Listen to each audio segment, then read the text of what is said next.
નમસ્કાર વિદ્યાર્થી મિત્રો, નોલેજ સંકુલની યુટ્યુબ ચેનલમાં આપ સર્વનું સ્વાગત છે.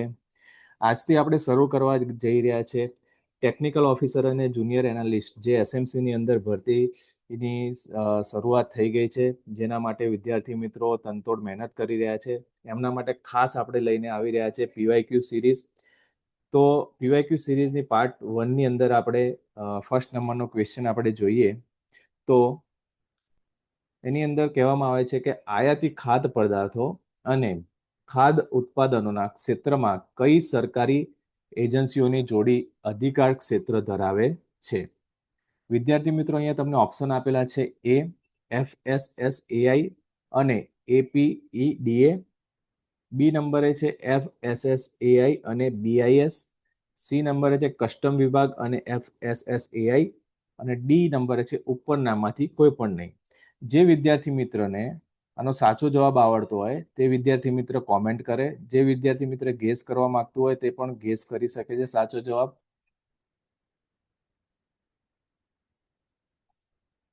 આપણે જે સિરીઝ છે એને કન્ટિન્યુઅસ રાખવાની છે.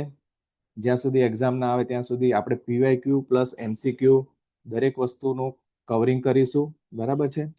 તો અહીં સાચો જવાબ જે છે તે છે આયાતી ખાદ્ય પદાર્થ અને ખાદ્ય ઉત્પાદનમાં સી જે છે એ સાચો જવાબ છે. કસ્ટમ વિભાગ અને FSSAI જે છે એ સરકારી એજન્સીની જોડી અધિકારક ક્ષેત્ર ધરાવે છે. બહુ ઇમ્પોર્ટન્ટ ક્વેશ્ચન છે, એને આપણે કવર કરવા જઈ રહ્યા છે, જેથી વિદ્યાર્થી મિત્રો ખાસ આ વિડીયોને જોવાનું ચૂકતા નહીં. બરાબર છે? બીજા નંબરે ક્વેશ્ચન છે, ભારતમાં કૃષિમાં જંતુનાશકોના ઉપયોગનું નિયમન કોના દ્વારા કરવામાં આવે છે? A central insecticide board and registration committee, B food safety and standards authority of India, જેને આપણે FSSAI કહીએ છીએ, સી એ અને બી બંને, કે ડી ઉપરનામાંથી કોઈ નહીં. એકવાર સવાલ વાંચજો ફરીથી અને કોમેન્ટ કરજો સાચો જવાબ શું છે આ ચારમાંથી.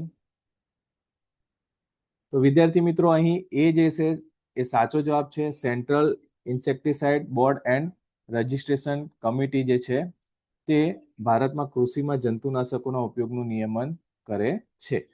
ચલો નેક્સ્ટ ક્વેશ્ચન તરફ આગળ વધીએ વિદ્યાર્થી મિત્રો. 3 નંબરે ક્વેશ્ચન કહેવા માંગે છે કે રાષ્ટ્રીય ખાદ્ય સુરક્ષા અધિનિયમ 2013ના સંદર્ભમાં નીચેનામાંથી કયું વિધાન ખોટું છે?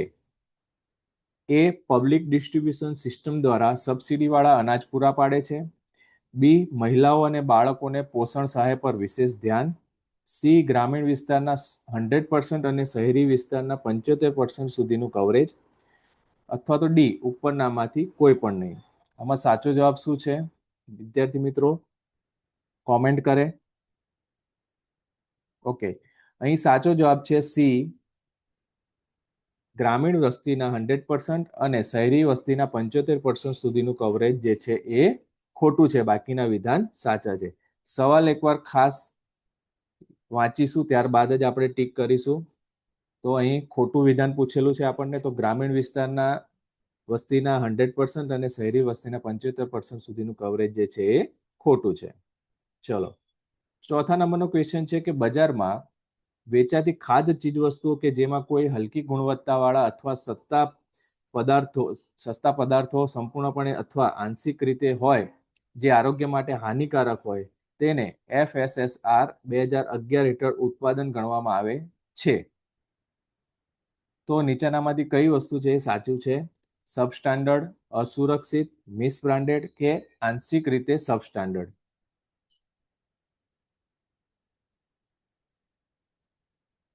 અહીં બી જે છે એ સાચો જવાબ છે. અસુરક્ષિત અનસેફ ગણવામાં આવે છે. ચલો 5 નંબરનો ક્વેશ્ચન જોઈએ. એવા કયા બે દેશો છે જે સામાન્ય ફૂડ સ્ટાન્ડર્ડ ધરાવે છે? યુકે અને આયર્લેન્ડ, આર્જેન્ટિના અને બ્રાઝિલ, ઓસ્ટ્રેલિયા અને ન્યુઝીલેન્ડ, અથવા તો USA અને કેનેડા? કયા બે દેશ છે જે સામાન્ય ફૂડ સ્ટાન્ડર્ડ્સ ધરાવે છે? બરાબર છે? તો 5મા નંબરનો સાચો જવાબ છે સી ઓસ્ટ્રેલિયા અને ન્યુઝીલેન્ડ જે છે એ સામાન્ય ફૂડ સ્ટાન્ડર્ડ્સ ધરાવે છે. ચલો 6થા નંબરનો ક્વેશ્ચન જોઈએ ફટાફટ. કોડેક્સમાં તાજેતરમાં ઉમેરવામાં આવેલી કોમોડિટી કમિટી કઈ છે? A codex committee on fats and oil. B. Codex Committee on Processed Fruits and Vegetables. C. Codex Committee on Spices and Culinary Herbs. D. Codex Committee on Sugars. વિદ્યાર્થી મિત્રો સાચો જવાબ કોમેન્ટ આપો. અહીંયા આપણે પોતાનું સેલ્ફ ઇવેલ્યુએશન કરવાનું છે કે આપણે કેટલા સાચા જવાબ પડે છે. ચલો વિદ્યાર્થી મિત્રો, અહીંયા જે સી છે, codex committee on spices and culinary herbs, એ સાચો જવાબ છે, જે તાજેતરમાં ઉમેરવામાં આવેલી કોમોડિટી કમિટી છે.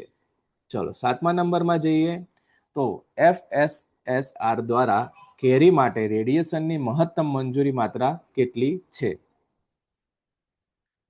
ઓપ્શન છે 0.0, B 0.75 kgy, C 0.09 RAD અથવા તો રેડિયેશન જેને કહેવાય 0.75 રેડિયેશન. કયો સાચો જવાબ છે અહીં? 7મા નંબરની અંદર બી 0.75 kgy જે છે એ રેડિયેશન FSSR દ્વારા કેરીના માટે મંજૂરીની માત્રા છે.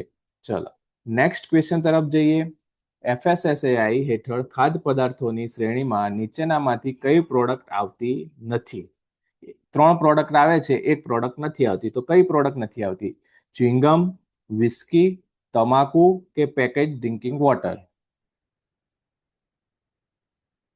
કઈ પ્રોડક્ટ ખાદ્ય પદાર્થની શ્રેણીમાં આવતી નથી? તો અહીં સી જે છે સાચો જવાબ છે. તમાકુ જે છે એ ખાદ્ય સામગ્રીની પ્રોડક્ટમાં આવતી નથી.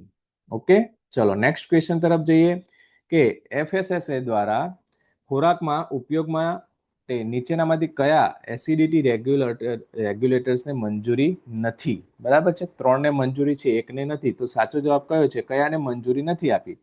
A. Malic acid, B. Citric acid, C. Succinic acid અથવા તો D. Lactic acid.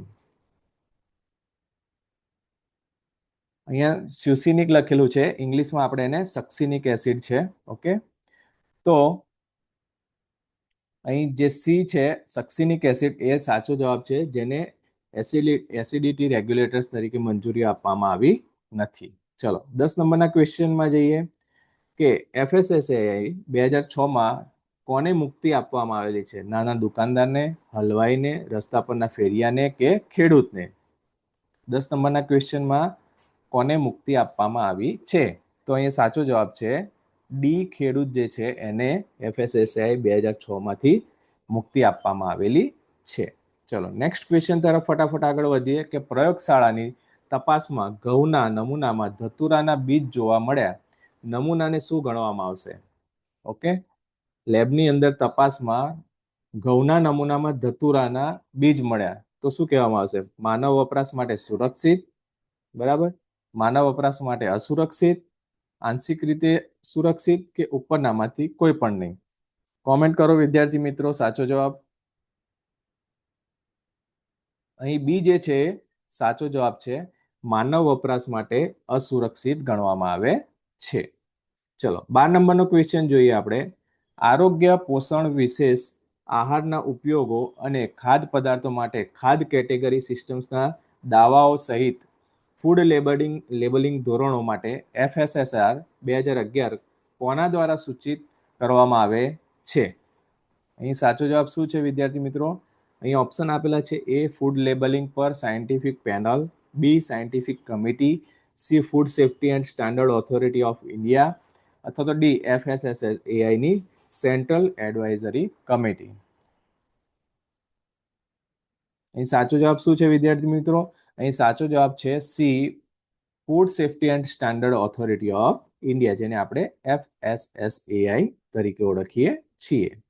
ચલો 13 નંબરનો ક્વેશ્ચન આપણે જોઈએ કે FSSR હેઠળ 2011 હેઠળ હળદર પાવડરના નમૂનામાં વિદેશી સ્ટાર્ચ જોવા મળે તો તેને શું ગણવામાં આવશે? સુરક્ષિત, અસુરક્ષિત, મિસબ્રાન્ડેડ કે સબસ્ટાન્ડર્ડ? અહીંયા આપણે જ્યારે સુરક્ષિત, અસુરક્ષિત, મિસબ્રાન્ડેડ અને સબસ્ટાન્ડર્ડ વિશે વાત કરતા હોય તો એ શું છે એ આપણને જાણ હોવી જરૂરી છે, બરાબર. આ જે વસ્તુ છે એ બેઝિક વસ્તુ છે. તો 13 નંબરના ક્વેશ્ચનની અંદર સાચો જવાબ છે ડી સબ સ્ટાન્ડર્ડ ગણવામાં આવે છે.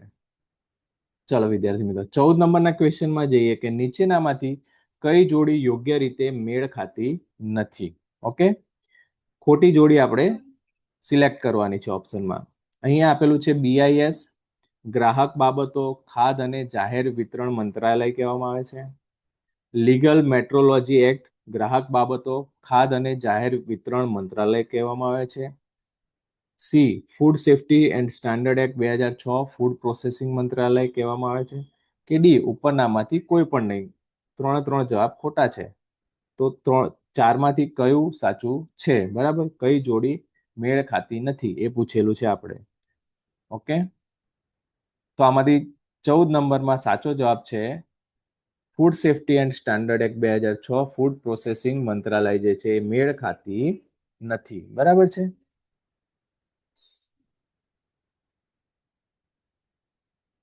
કારણ કેમ અહીંયા જોડી ખાતી નથી કે આ જોડી FSSAI આરોગ્ય અને પરિવાર કલ્યાણ મંત્રાલય હેઠળ કામ કરે છે, ના કે ફૂડ પ્રોસેસિંગ મંત્રાલય હેઠળ. બરાબર, એટલા માટે આ જોડી મેળ ખાતી નથી.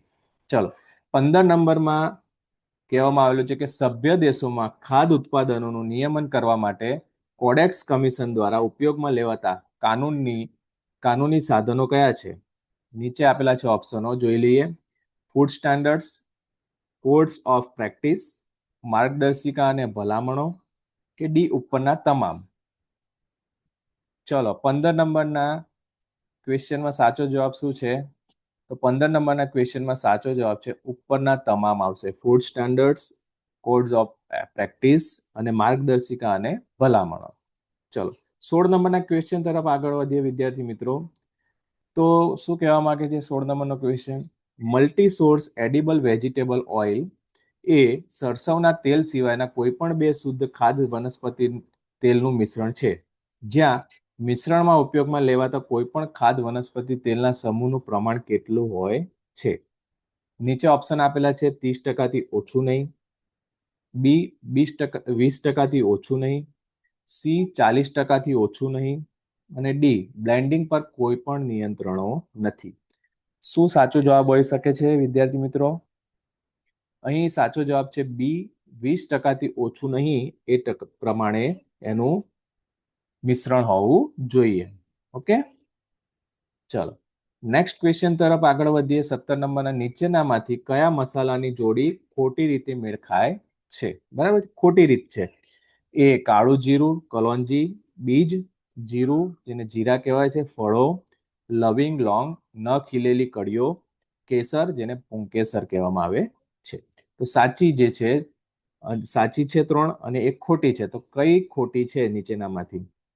17 નંબરમાં ડી જે છે એ ખોટું છે. કેસર પુંકેસર જે છે એ જોડી મેળ ખાતી નથી. ચલો નેક્સ્ટ ક્વેશ્ચન તરફ આગળ વધીએ. સ્ટાન્ડર્ડ માર્ક ISI નો ઉપયોગ કોના દ્વારા ઉત્પાદન પર થઈ શકે છે? નીચે ઓપ્શન આપેલા છે.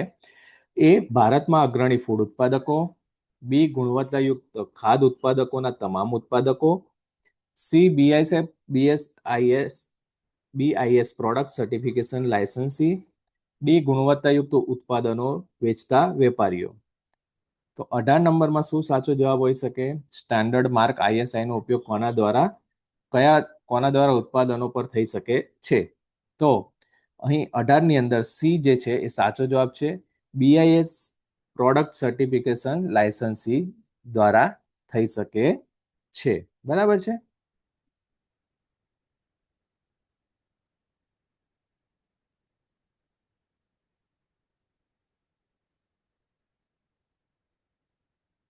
ત્યારબાદ 19 નંબરનો ક્વેશ્ચન છે. એસિડ અદ્રાવ્ય રાખ ખોરાકમાં કયા દૂષકોનું સૂચક છે? નીચે ઓપ્શન આપેલો છે.